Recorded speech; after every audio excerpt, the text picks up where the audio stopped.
Many times in anger we tell someone, দেখে নেব, ক্ষতি করে দেব, শেষ করে দেব। But many people do not know, এই ধরনের হুমকিও আইনের চোখে অপরাধ হতে পারে। আজ আমি বলছি আইপিসি ধারা 506 সম্পর্কে। আইপিসি ধারা 506 অনুযায়ী যদি কোনো ব্যক্তি অন্য কাউকে এমনভাবে ভয় দেখায় বা হুমকি দেয় যাতে সেই ব্যক্তি নিজের জীবন, সম্মান বা সম্পত্তি নিয়ে আতঙ্কিত হয়ে পড়ে, তাহলে সেটিকে অপরাধ হিসেবে গণ্য করা হয়। আইনের ভাষায় একে বলা হয় অপরাধমূলক ভয় দেখানো। তোমাকে মারধর করব, তোমার ক্ষতি করব, তোমার পরিবারকে বিপদে ফেলবো, অথবা তোমার সম্পত্তি নষ্ট করে দেব। এই ধরনের হুমকি যদি কাউকে ভয় বা আতঙ্কের মধ্যে ফেলে, তাহলে সেই পরিস্থিতিতে এই ধারা প্রযোজ্য হতে পারে।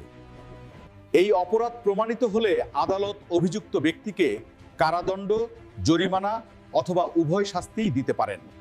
গুরুতর হুমকির ক্ষেত্রে শাস্তি আরও কঠোর হতে পারে।